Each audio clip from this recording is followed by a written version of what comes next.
जय श्री राम मित्रों, बात करेंगे केंद्रीय बजट के बारे में। यूनियन बजट बोलते हैं इसको हम। और ये नया बजट आ चुका है, एक फरवरी है तो नया बजट आ चुका है। निर्मला सीतारमन जी ने, जो फाइनेंस मिनिस्टर है भारत की, उन्होंने इस बजट को पेश किया। और बजट कैसा रहा उसके बारे में बात करेंगे, और किसको क्या क्या मिला वो भी देख लेंगे। तो ठीक है, तो शुरुआत करते हैं बजट से। क्या क्या है शुरुआत में, क्या चीज़ें मिली हैं, क्या नहीं हुआ है, नया कुछ क्या है, सब कुछ देखते हैं। शुरुआत देखते हैं। आर्थिक परिदृश्य परिदृश्य विकास और अनुशासन का संतुलन। ठीक है, तो सबसे पहले देख लो, 54 लाख करोड़ ये बजट का आकार है। कुल बजट का आकार क्या है? 54 लाख करोड़, इतना बड़ा बजट है हमारा। ठीक है, विकास की गति को गति देने के लिए भारत के सबसे बड़े बजट में से एक। ठीक है, सबसे बड़ा बजट है इनमें से एक हमारा। और राजकोषीय घोट राजकोषीय घाटा, जीडीपी का मतलब, हम अगर 54 लाख करोड़ रुपए खर्च कर रहे हैं तो उसमें 4% और ऊपर से हमें एक्स्ट्रा लगाना पड़ रहा है। तो ये कह सकता हूँ कि मान लो, मोटा मोटा अगर इसका 4% निकालोगे तो तकरीबन बनेगा आपका 2 लाख करोड़ एक्स्ट्रा बन जाएगा। ठीक है, तो 56 लाख करोड़ रुपए हम इन्वेस्ट कर रहे हैं। तो एक तरीके से मान लो हमें, मतलब इन्वेस्ट ज़्यादा, मतलब ज़्यादा खर्चा है हमारा भी। जीडीपी से ज़्यादा खर्चा हो रखा है हमारा भी फिलहाल। ये एक इसका पता ना होता है। तो सरकार ने इसको कम करने के लिए क्या बोला है? सरकार ने बोला है हम क्या करेंगे, 12 लाख करोड़ रुपए अतिरिक्त खर्च करेंगे। किस पे? पूंजीगत व्यय, यानी कि कैपिटल एक्सपेंडिचर। अभी कैपिटल एक्सपेंडिचर क्या होता है? कैपिटल एक्सपेंडिचर होता है, जैसे गवर्नमेंट क्या करती है, ये उन चीज़ों पे ज़्यादा वो व्यय करती है जो काफ़ी समय तक बनी रहने वाली, जैसे औद्योगिक हो गई। ठीक है, सब दिख रहा होगा, उद्योग हो गया, रोड हो गई, मकान, बिल्डिंग, या गवर्नमेंट कुछ और काम करवा रही है उनको, या रख रखाव की चीज़ का, बिल्डिंग का रखरखाव, या फर्दर मशीनरी है उनका रखरखाव, इन सब चीज़ों में सरकार ज़्यादा व्यय करती है, जिससे कि ये टिकी रहेंगी तो क्या होगा, फर्दर फ्यूचर में इनकी जो लागत है वो कम हो जाएगी, और ये जो घाटा है वो कम होगा। अभी देखेंगे सरकार कितना घाटा कम करने की सोच रही है, नहीं कर रही है, वो भी देखेंगे। ठीक है, ये हो गया इसमें। ठीक है, याद रखना क्या क्या आता है कैपिटल में। सब चीज़ें ये आती है, प्लांट हो गया, प्रॉपर्टी हो गई, चेंज इन प्रॉपर्टी हो गई, ये मशीनरी हो गई, ये सब चीज़ें इसमें आती हैं। ठीक है, आगे चलते हैं, आगे देख लेते हैं क्या है और इस बजट में। तो नेक्स्ट स्लाइड में चलते हैं। और नेक्स्ट स्लाइड में क्या है, तो विकास के 5 मुख्य स्तंभ इस विकसित भारत 2027 के लिए रखे गए हैं। वो है बुनियादी ढांचा और निवेश। जैसे मैंने बोला, कैपिटल एक्सपेंडिचर, बुनियादी ढांचा मतलब ऐसा हम लोग बनाते, नींव होती है हमारे घर की, बुनियादी ढांचा से तो उसको मजबूत रखोगे। तो अगर फर्दर हमें कुछ और मकान में करवाना, तो यह कि हम तोड़ ताड़ के उसको दोबारा से बनवा सकते हैं। नींव नहीं कुछ करना पड़ेगा, नींव को हमें दोबारा से रिस्ट्रक्चर नहीं करना पड़ेगा या बदलना नहीं पड़ेगा, वैसे रहेगा। तकनीक और नव संचार। ठीक है, अब क्या है, सरकार टेक्नोलॉजी पे भी काम कर रही है और इनोवेशन पे भी काम कर रही है, कि नई टेक्नोलॉजी भी आए हमारे देश में ही, और इनोवेशन भी हो, नई नई चीज़ें भी खोजी हैं, और जैसे एआई हो गया, और नई एआई से कुछ और बना सकें, नई तरीके की चीज़ें बना सकें, जिस प्रोडक्शन कर सकें, जो गवर्नमेंट या जो मनुष्य, मतलब हमारे देश में जो लोग हैं, मनुष्य हैं, जो भी हैं, उन सबको जन जन तक फायदा हो सके। ठीक है, उस पर काम करेगी। समावेशी विकास, मतलब सबका विकास हो, ये नहीं कि एक बंदे का विकास हो, सबका विकास हो, हर चीज का, एक एक चीज का विकास हो। ये गवर्नमेंट का फोकस है, डेवलपमेंट सबका हो। फिर हरित विकास, और कर की स्थिरता, मतलब कर ज्यादा ना बढ़ाएं, कर एक सस्टेबल, एक हो जाए ना कि हाँ रुक गया, इतने पे रुक गया, उसके आगे नहीं जाएगा, या फिर कम हो गया, ताकि लोगों को और थोड़ा आसानी हो। अगर देखो, केयर देना चाहिए, ठीक है, पर एक समय का ऐसा होता है कि जब कर लेने की जरूरत ही नहीं पड़ती है, तो वो वहां पे हम पहुंच जाए, ऐसा ऐसा सरकार ने सोचा है आने वाले वक्त में। नेक्स्ट स्लाइड में देखते हैं। इसे बताएंगे कि कार्य कितना हो गया, आगे बताऊंगा जाके मैं। तो कनेक्टिविटी, बुनियादी स्ट्रक्चर, ढांचा, और रफ्तार पकड़ता भारत, मतलब अब स्ट्रक्चर बात करेंगे, बुनियादी जो अब आगे बढ़ेगा वो क्या क्या है। तो 3 चीजें बोली गई हैं, जिसमें से पहला है हाई स्पीड ट्रेन। 7 नई हाई स्पीड ट्रेन बनाई जाएंगी, जिसमें से क्या क्या बोला गया है कि मुंबई और पुणे, हैदराबाद और बेंगलुरु, दिल्ली, वाराणसी, ऐसे करके एक हैदराबाद टू चेन्नई था। ठीक है, और और बेंगलुरु टू चेन्नई था।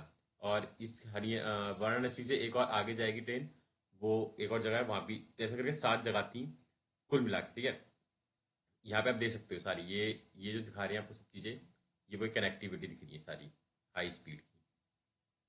ये ऐसे ऐसे कनेक्टिविटी हो जाएंगी। ठीक है, अभी आता है ये वाला डेडिकेट। अभी एक कॉरिडोर बनाया जाएगा एक, जिससे कि सीधा सीधा मतलब माल ढुलाई जो पेमेंट ज्यादा लग जाती है ना, वो ना हो। अब सीधा सीधा होगा, क्या होगा, पूरब से दान कुनी से सूरत तक, पश्चिम तक, मतलब यहाँ से सीधा एक बन जाएगा। इससे क्या होगा कि जो ये से यहाँ पे भी है देखो समुद्र तो, पर यहाँ से कनेक्टिविटी क्या है कि यहाँ से हम इधर निकल जाते हैं मिडिल ईस्ट की तरफ, तो इधर से हमें फायदा पड़ आसानी पड़ती है हमें एक और सामान आगे भेजने में। तो ये भी एक काम कारगर हो सकता है अगर ऐसा कोई एक रूट बन जाए सीधा, जो सीधा जितना भी हमारा लगात है और जितना भी हमारा माल ढुलाई है वो लगात कम कर देगा उसको। ठीक है, फिर आता लॉजिस्टिक, राष्ट्रीय जलमार्ग विस्तार करेंगे। ठीक है, यहाँ बोला गया जितने आ सकता है राष्ट्रीय माल कोड बनाएंगे, जिससे कि पानी के जरिए भी हम आगे सामान को आसानी से पहुंचा सके। ये कनेक्टिविटी के ऊपर बात हुई है। ठीक है, आगे चलते हैं और क्या है। ठीक है, तो आगे और क्या है वो देख लेते हैं कनेक्टिविटी के बाद। एक और स्लाइड पे, नेक्स्ट स्लाइड।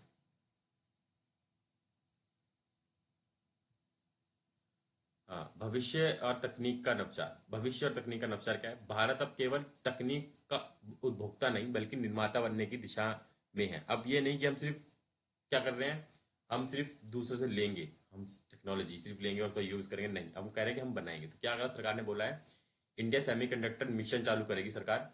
यहाँ देख सकते हो आप, यहाँ पे। ठीक है, सेमीकंडक्टर मिशन चालू हो जाएगा, जो इकोसिस्टम और R&D का फोकस होगा उसमें। ये है नाम ISM 2.0। ठीक है, इंडिया सेमीकंडक्टर मिशन नाम है इसका। फिर बायो फार्मा शक्ति को सरकार लेके आएगी, जो अगले 5 साल में 10,000 करोड़ लगाएगा उसमें। और स्टैटिक टेक होगा, जो रेयर अर्थ है हाईटेक कॉरिडोर का निर्माण होगा, जहाँ ए रेयर अर्थ चीजें होती है ना, जमीन में होती है, उनको निकालने के लिए सरकार काम करेगी। ठीक है, चलते हैं आगे, देखते हैं और आगे क्या है। तो आगे क्या है कि उद्योग और MSME निर्भरता की शक्ति। अब सरकार इन पे भी काम करेगी। तो इसमें क्या काम करेगी सरकार, जितने भी छोटे स्मॉल इंडस्ट्रीज हैं उनको सरकार पैसे देगी 10,000 करोड़ तक। ठीक है, कंटेनर मैन्युफैक्चरिंग का काम करवाएगी, निर्यात तक आयात आयात निर्भरता कम करने के लिए 10,000 करोड़ इस पर भी देगी, ये कंटेनर के लिए भी। और टेक्सटाइल और खादी के लिए भी सरकार जो है काम करेगी। ठीक है, यहाँ पे इस पे भी सरकार काम करेगी। आगे चलते हैं। हाँ, ग्रामीण के लिए क्या है वो देख लेते हैं। ठीक है, तो ग्रामीण के लिए क्या है, डिजिटल खेती करवाई सरकार ने के लिए। डिजिटल खेती के लिए भारत विस्तार AI टूल एक होगा, जिससे कि आराम से डाटा एकत्रित होगा और उसके हिसाब से प्रोडक्शन कटा सब कुछ इकट्ठा हो पाएगा, और जिससे देख पाएंगे कहाँ पे क्या प्रॉब्लम्स है और कैसे काम किया जाता है। मान लो यहाँ पे लिखा हुआ बुनियादी ढांचे और भंडार पे ज्यादा फोकस होगा कि हाँ भाई यहाँ पे खराबी है, यहाँ पे ढांचा नहीं है, भंडार नहीं कर पा रहे लोग या कुछ और प्रॉब्लम, वो सब शॉर्टेड की पाएगी। और छोटे किसानों के लिए ऋण के लिए काम किया जाएगा। ठीक है, आगे चलते हैं और क्या है, नेक्स्ट स्लाइड। युवा शक्ति और रोजगार के नए अवसर। युवा शक्ति के लिए क्या है, तो यहाँ पे कंटेंट इकोनॉमी, कंटेंट क्रिएटर्स के लिए सुधार और नए लैब का निर्माण किया जाएगा। जो एक दिन अब लोग, क्योंकि बहुत सारे लोग ऐसे हम लोग हैं, आप यूट्यूब पे डालते हैं कंटेंट बना बना के आप लोगों के लिए, आप देखते हो। ऐसे ही अब इंस्टाग्राम पे, या फिर अब तो चलो टिकटॉक तो बैन हो गया है, यूट्यूब है, और फर्दर जो ऐप है फेसबुक है, इन सबको सरकार, इन सब में लोग डालते तो हैं, तो उन सब के लिए सरकार को लैब बनाएगी, कुछ ऐसा काम करेगी जिससे कि उनको भी सुधार मिले। अगर एक लोग सोच ही रहे हैं कि हमारा ये भविष्य हो सकता है या इसमें हम पैसे कमा सकते हैं जिंदगी भर, तो वो भी एक करियर ऑप्शन की तरफ जा सके। टूरिज्म स्किल देगी सरकार की टूरिज्म बढ़ाने के लिए, कि अच्छे से आप गाइड कर सके लोगों को। तो ऐसे 10,000 गाइड स्किल कौशल विकास नई संस्था बनाई जाएगी। और वोकल ट्रेनिंग तो है ही, सरकार बोल ही रही है कि वोकल ट्रेनिंग दी जाएगी ताकि स्किल डेवलपमेंट हो सके और ताकि लोग काम कर सके। स्किल डेवलपमेंट बहुत जरूरी होता है, ये सबसे ज्यादा जरूरी है। जितनी स्किल डेवलपमेंट होगी, जितनी चीजें आप पता होगा कैसे मशीनों पे काम किया जाता है, कैसे मशीन काम करती है, उससे आपको ज्यादा फायदा होगा और सरकार को भी ज्यादा फायदा होगा। ठीक है, आगे चलते हैं, बात करते हैं स्वास्थ्य और हरित भविष्य की। हरित भविष्य में क्या हो रहा है कि स्वास्थ्य में क्या करा है सरकार ने, यहाँ देख सकते हैं। तो सरकार कह रही है इंफ्रास्ट्रक्चर पे। ठीक है, यहाँ पे क्या होगा, हेल्थ में ट्रामा केयर बनाए जाएंगे, सेवा विस्तार की जाएगी और मेडिकल टूरिज्म भी बढ़ाया बढ़ाया जाएगा। हरित विकास में देखो, हरित विकास में क्या होगा, ऐसे एक तो है ही कि ग्रीनरी तो है ही कि चलो खेत वेत के लिए है ही, उसके बाद फिर आता है ग्रीनरी का, इसमें आता है कि आप कितना हाइड्रोजन या फिर मैं कहूँ सोलर पैनल या रिन्यूएबल एनर्जी का यूज हो सके, इन सब पे सरकार का बहुत फोकस रहेगा। Global big cat summit 2026 Bharat का संरक्षण पर केंद्रित वैश्विक शिखर सम्मेलन की मेजबानी करेगा। सरकार ये यहाँ पे देख सकते हो, ग्लोबल बिग कैट की सरकार मेजबानी भी करेगा। हाँ, चलते हैं आगे। Next slide. हाँ, अब आता है व्यक्तिगत वित्त और कर धन टैक्सेशन के बारे में कितनी सरलता दी गई है। हर अब टाचा दिखाएंगे कि कर में कितना क्या राहत दी गई है, क्या फायदा दिया है, वो देखते हैं। तो यहाँ पे नई कर की व्यवस्था देख सकते हो। अभी क्या है, नई व्यवस्था के तहत मानक कटौतियां डिडक्शन के बाद 12 लाख तक की आय प्रभावी रूप से कर मुक्त है। अब कर मुक्त हो गई, 12 लाख तक की आय वैसे देखा है तो। पर अब फिलहाल अभी जो चल रहा है स्लैब वही है, 4 लाख तक बिल्कुल शून्य रहेगा। 4 से 8 है अगर आपकी तो 5%। ये उनके लिए है जिनकी 12 लाख से ऊपर इनकम है, मतलब जो 12 लाख से ऊपर इनकम है उनके ऊपर ये स्लैब लगती है। फर्दर स्लैब नहीं लगती। बाकी ये सीधी सीधी अब खत्म कर दिया सरकार ने। 12 लाख तक आपकी इनकम मुफ्त होती है, यहाँ पे पढ़ सकते हो, ठीक है। तो अभी मैं सोच रहा कि यहाँ से ऐसा कुछ नहीं है, वही सेम है, ठीक है।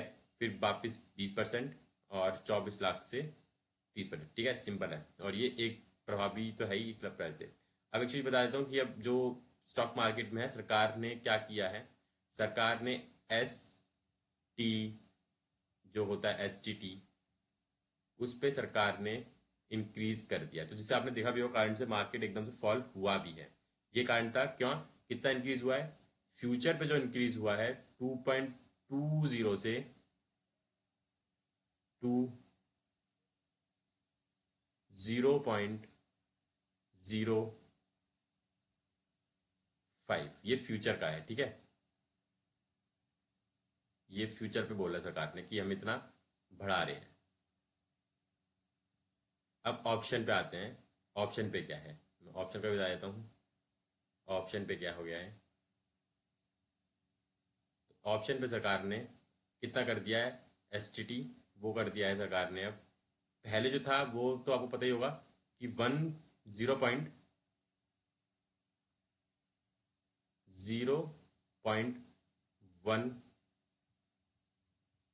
था, जो बढ़ के अब हो जाएगा 0.15। तो इसके वजह से मार्केट में इतना देखने को मिला कि मार्केट एकदम से गुस्सा चला गया था। और जो निफ्टी ने लो बनाया था वो 24,500 का लो, 500 के आसपास, 521 के आसपास का लो बना के आया था। ये न्यूज़ का कारण था इसलिए, ठीक है। यही होता है जब ऐसी कोई न्यूज़ आती है तो डेफिनेटली मार्केट में गिरावट आती है, ठीक है। आगे चलते हैं। और सरकार ने कोई भी लॉन्ग टर्म में कोई गेन का फायदा नहीं दिया है। और फर्दर कोई भी, अगर मैं बोलूँ, अगर मैं और थोड़ी जानकारी शेयर कर दूं आपको इसके अलावा, कि आपको लग रहा हो कि जैसी और जानकारी क्या है, तो ये है सरकार ने और कोई भी रियायत नहीं दिया है। चाहे कैपिटल गेन पे टैक्स हो, वो कुछ भी वो नहीं है, आपको देना ही देना पड़ेगा। फ्यूचर में मैंने बता ही दिया है आपको कि हाइक कर दिया उन्होंने, ठीक है। और कोई भी वो नहीं मिलेगा आपको लॉन्ग टर्म शॉर्ट टर्म पे, ऐसा कोई भी सरकार ने गेन पे कोई भी चीजें नहीं दी है। नेक्स्ट स्लाइड पे चलते हैं। नेक्स्ट स्लाइड क्या है, व्यापार सुगमता और अन्य सुधार। अब भारत सरकार क्या कर रही है, TCS TDS रैशनलाइज, विदेश यात्रा और शिक्षा के लिए परमिट्स पर टैक्स बोझ का अनुपालन में कमी करना। अब सरकार जो बाहर जा रहे हैं लोग, उनके लिए भी थोड़ा सा टैक्स की कमी कर रही है। और क्लाउड सर्विस इंसेंटिव भी देने को तैयार है सरकार की। लोग क्लाउड सर्विस कर रहे हैं डाटा के लिए। थोड़ा सा वैसे होता है ना कि आप कहीं और बैठे हो और आप किसी और को सर्विस दे रहे होते हैं कि हाँ ये ऐसे ऐसे ऐसे कर सकता है, ऐसे वो। और ग्लोबल इन्वेस्टमेंट के लिए सरकार क्या कर रही है, कुछ विदेशी कंपनियों के लिए सरकार, ये बहुत बड़ी चीज़ है, सरकार एक बाहरी कंपनियों के लिए लॉन्ग टर्म टैक्स हॉलीडे। अब टैक्स हॉलीडे होता क्या है, जैसे कुछ कंपनियों को कैसे बोल देंगे कि हम आपसे ये इतना टैक्स नहीं लेंगे, या कुछ इंसेंटिव दे देंगे, या फिर मैं बोलूँ कुछ छूट दे देंगे टैक्स में, या बिल्कुल खत्म कर देंगे टैक्सेस को। अब ये बोल सकते हो एक तरीके से कि हाँ सरकार छूट दे देगी बाहरी कंपनियों को, कि एक तरीके से एक 247 से, हाँ, कि आप यहाँ पे आके काम कर सकते हो और हम आपसे कोई भी टैक्स या फिर नई जो भी एक लगाता है वो नहीं लेंगे, या फिर और कुछ नहीं लेंगे, कॉर्पोरेट टैक्स होता है वो नहीं लेंगे, बिक्री छूट, बहुत सारी छूट होती है, उन सबको हम नहीं लेंगे, ऐसे ताकि वो लोग आए और इन्वेस्ट करें भारत में, ठीक है। इसलिए उसे बोलते हैं टैक्स हॉलीडे 2047 तक है वो। इसके साथ आपके लिए बजट में, अब जो बजट में मायने क्या है मध्य वर्ग के लिए क्या है, देखो यहाँ पे सरल टैक्स स्लैब और अनुपालन पर आसानी, मतलब यही है अब टैक्स स्लैब आसान वही है और सेम है, और अनुपालन करने में आसानी हो गई है। किसान के लिए भारत विस्तार नई योजना आई है, एआई टूल, जिससे बेहतर सुविधा मिलेगी किसमें, क्रेडिट में, लोन लेने में। युवाओं के लिए मैंने बता दी कंटेंट क्रिएटर के लिए और टूरिज्म सेक्टर में नए मौके मिलेंगे, ठीक है। और बिजनेस में इंफ्रास्ट्रक्चर का विस्तार होगा, और एमएसएमई का नया फंड मिलेगा, 10,000 करोड़ में बताया था आपको।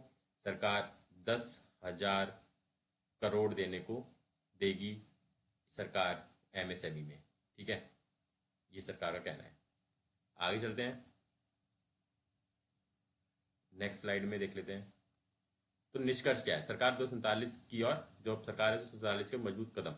सरकार चाहती है हमारा देश विकसित हो जाए 2047 तक, ठीक है, हमें विकसित देश बोला जाए। तो क्या कर रही सरकार, बोल रही है, तो पहले तो स्पीड बोल दिया है, रेलवे स्ट्रक्चर बढ़ाएंगे ताकि इंफ्रास्ट्रक्चर पर जोर दिया जाए।